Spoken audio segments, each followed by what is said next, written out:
الله أكبر الله أكبر الله أكبر لا إله إلا الله الله أكبر الله أكبر ولله الحمد. السلام علیکم ورحمۃ اللہ وبرکاتہ. نحمدہ ونصلی علی رسولہ الکریم، اما بعد. برادران ملت و خواتین اسلام، آج کی مجلس میں نماز عید الفطر اور اس کا طریقہ مختصر اور آسان انداز میں آپ لوگوں کے سامنے بیان کرنا ہے. برادران ملت و خواتین اسلام، اسلام خشک مذہب نہیں، نہ وہ جسمانی اور ذہنی تفریحات کے خلاف ہے، بلکہ آپ جائز حدود میں رہ کر ہر وہ کام کر سکتے ہیں جس سے آپ کے قلب و روح کو بھی تسکین ملے اور جسم کو بھی اطمینان کا احساس ہو. عید الفطر کا دن ہماری زندگی میں ایک سال میں ایک بار آتا ہے. آپ شریعت کے احکام کی پابندی کرتے ہوئے عید کے دن کو یادگار بنا سکتے ہیں. برادران ملت و خواتین اسلام، عید کے دن خوشی، مسرت اور شادمانی کا پورا مظاہرہ کریں. اچھا پہنیں، اچھا کھائیں، عید کے دن نہائیں دھوئیں، جو کپڑے سب سے اچھے ہوں وہ پہنیں، خوشبو لگائیں. برادران ملت و خواتین اسلام، عید کی رات کوئی معمولی رات نہیں ہے، بلکہ عید کی رات بڑی ہی مبارک رات ہے. اگرچہ رمضان ختم ہو چکا ہے، مگر یہ مہینہ یعنی شوال کا مہینہ بھی کچھ کم خیر و برکت کا نہیں ہے. یہ شوال کے مہینے کی پہلی رات ہے. اس رات کی خصوصیت یہ بھی ہے کہ اسے لیلۃ العید یعنی چاند رات یا عید کی رات کہتے ہیں. ابن ماجہ کی روایت ہے، حضرت ابو امامہ رضی اللہ تعالی عنہ نے اس رات کے سلسلے میں حضور اکرم صلی اللہ علیہ وسلم کا یہ ارشاد نقل کیا ہے کہ جس شخص نے عیدین کی راتوں میں خاص اجر و ثواب کی امید پر عبادت کی، اس کا دل اس دن مردہ نہیں ہوگا جس دن لوگوں کے دل آخرت کے خوف سے مردہ ہو چکے ہوں گے. اس کا مطلب یہ ہے کہ عیدین کی راتوں میں عبادت کرنے والے کا دل قیامت کے دن ہر طرح سے پرسکون ہوگا. حالانکہ وہ دن بڑا سخت، بڑا وحشتناک اور بڑا خوفناک ہوگا، اور اس کی دہشت سے گنہگاروں کے دل کانپ رہے ہوں گے. بعض علماء نے اس حدیث کی تشریح میں یہ بھی لکھا ہے کہ اس شخص کا دل دنیا کی محبت میں دیوانہ نہ ہوگا، اور یہ شخص بری موت سے محفوظ رہے گا. اسی لیے علماء نے لکھا ہے کہ اس رات کو عبادت میں گزارنا افضل ہے. برادران ملت و خواتین اسلام، عید کے دن 13 چیزیں مسنون و مستحب ہیں، لیکن لاک ڈاؤن کی وجہ سے ان 13 چیزوں، ان 13 سنتوں اور مستحبات پر عمل کرنا ممکن نہیں۔ ان میں سے 9 سنتوں اور مستحبات پر عمل کرنا ممکن ہے۔ نمبر 1، شریعت کے مطابق اپنی آرائش کرنا۔ نمبر 2، غسل کرنا۔ نمبر 3، مسواک کرنا۔ نمبر 4، اپنے پاس جو کپڑے عمدہ سے عمدہ موجود ہوں ان کو پہننا، چاہے وہ کپڑے نئے ہوں یا دھلے ہوئے ہوں۔ نمبر 5، صبح کو بہت سویرے اٹھنا۔ نمبر 6، خوشبو لگانا۔ نمبر 7، عید کی نماز سے پہلے میٹھی چیز کھانا۔ نمبر 8، عید کی نماز سے پہلے صدقہ فطر ادا کرنا۔ نمبر 9، آہستہ آواز سے تکبیر تشریق پڑھنا۔ تکبیر تشریق یہ ہے: اللہ اکبر، اللہ اکبر، لا الہ الا اللہ واللہ اکبر، اللہ اکبر وللہ الحمد۔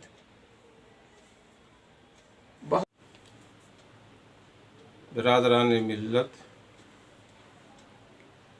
اب ہم آپ لوگوں کے سامنے نماز عید الفطر سے متعلق 10 اہم باتیں بتا رہے ہیں۔ ان باتوں کا ذہن میں رکھنا اور خیال کرنا بہت ضروری ہے۔ نمبر 1، سورج نکلنے کے 20 منٹ بعد سے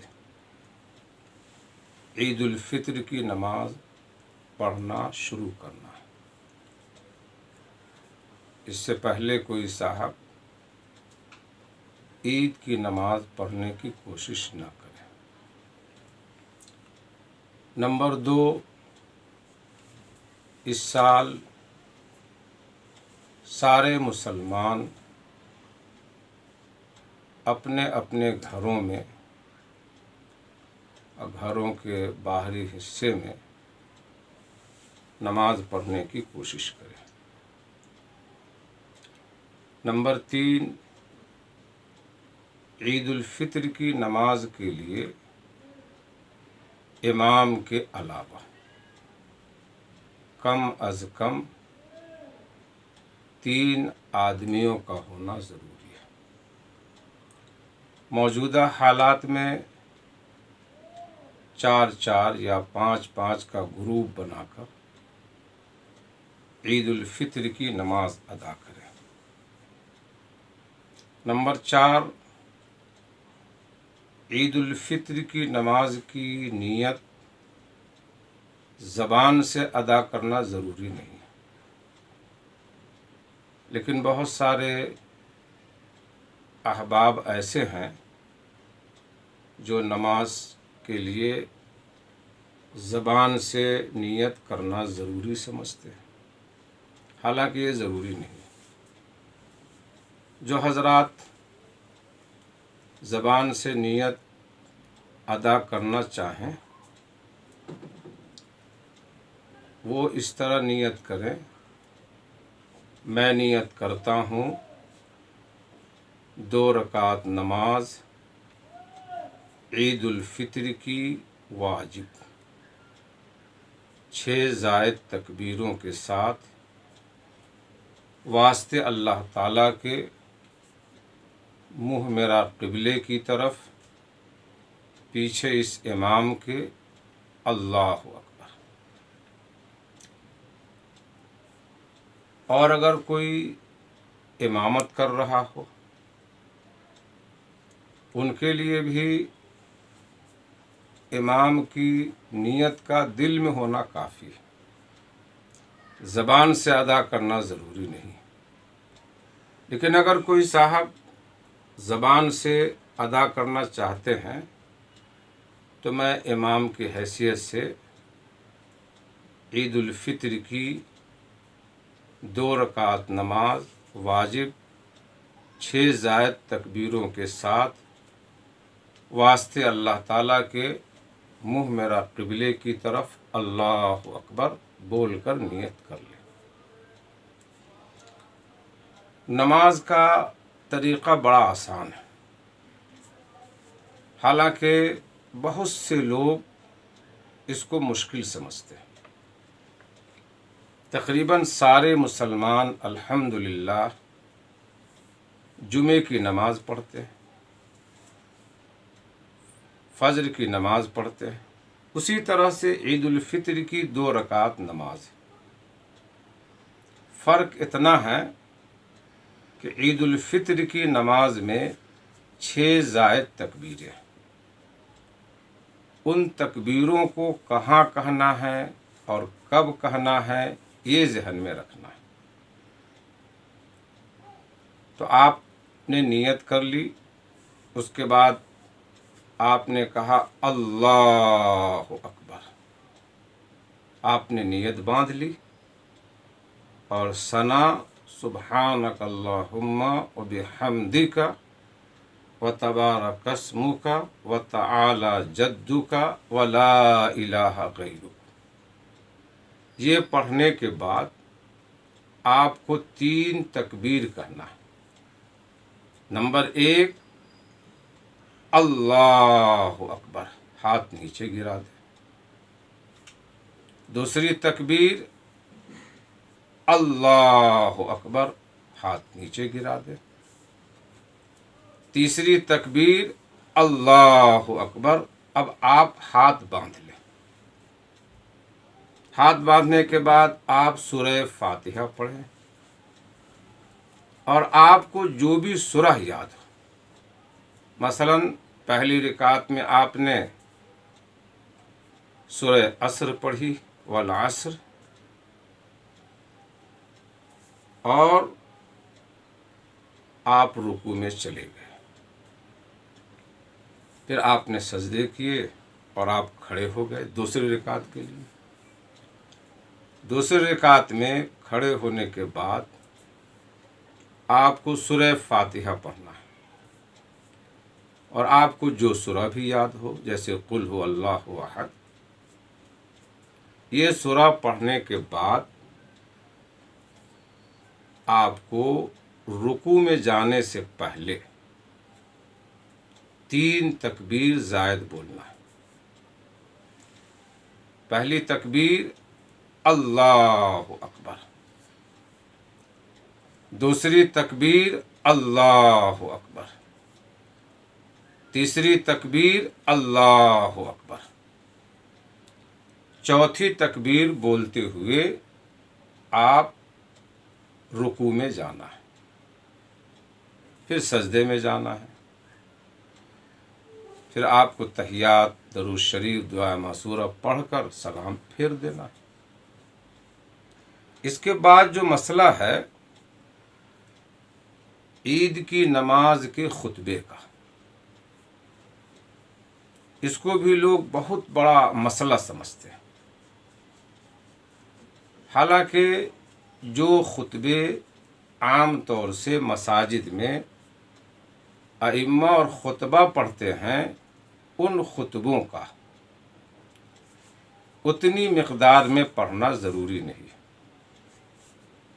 آپ خطبہ میں وہی پڑھیں جو آپ کو پہلے سے یاد ہے، اس لیے آپ کو خطبہ دیکھ کر پڑھنے کی بھی نوبت نہیں آئے گی۔ میں مختصر طور پر دونوں خطبے آپ کے سامنے پڑھوں گا،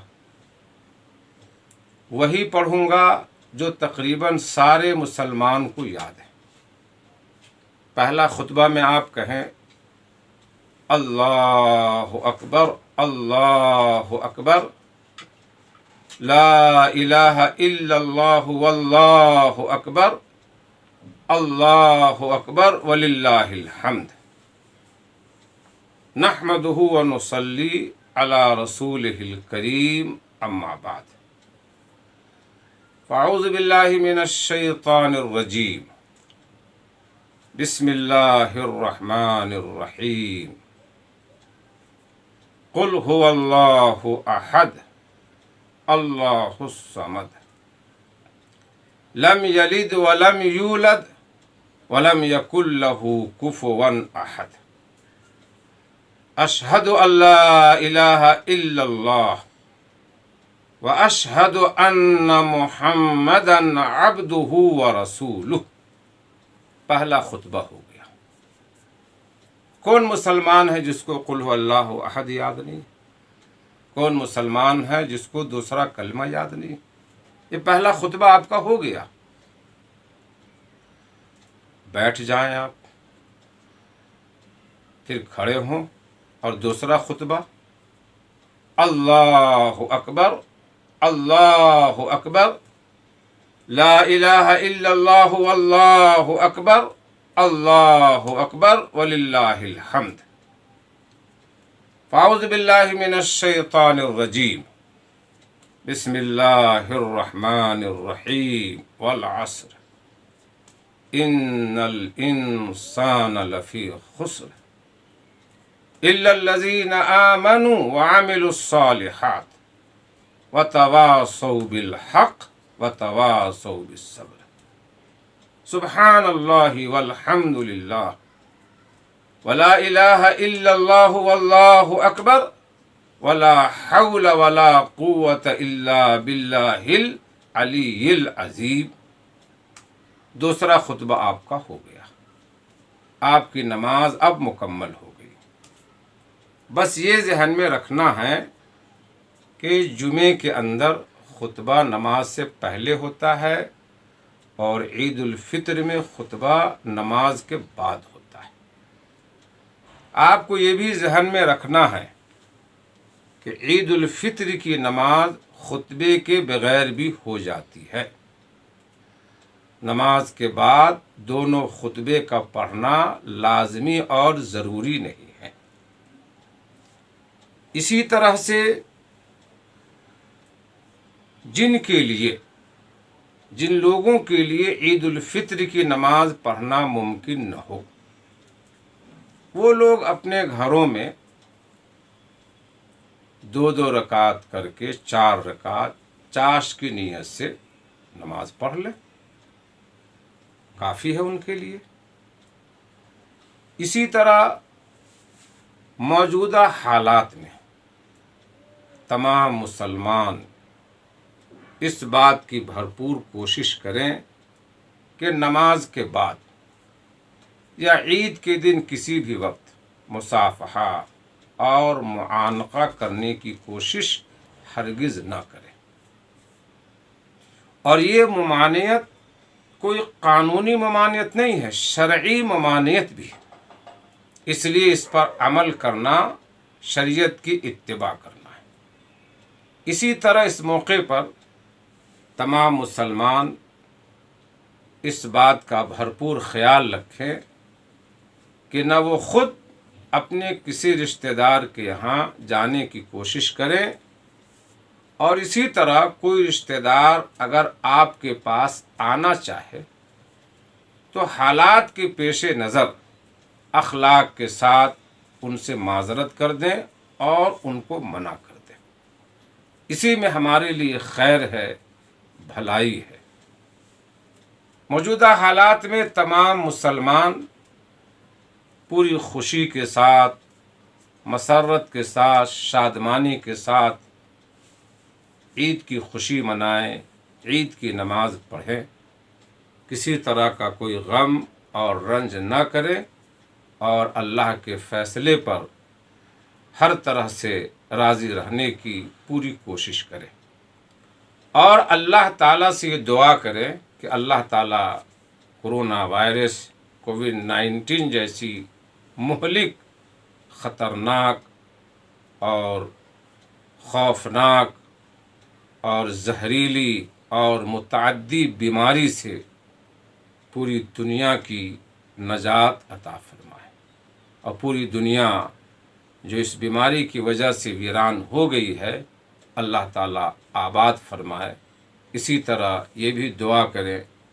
کہ اللہ تعالیٰ ماہ مبارک کی رحمتوں سے، برکتوں سے ساری دنیا کے مسلمانوں کو مالا مال فرمائے۔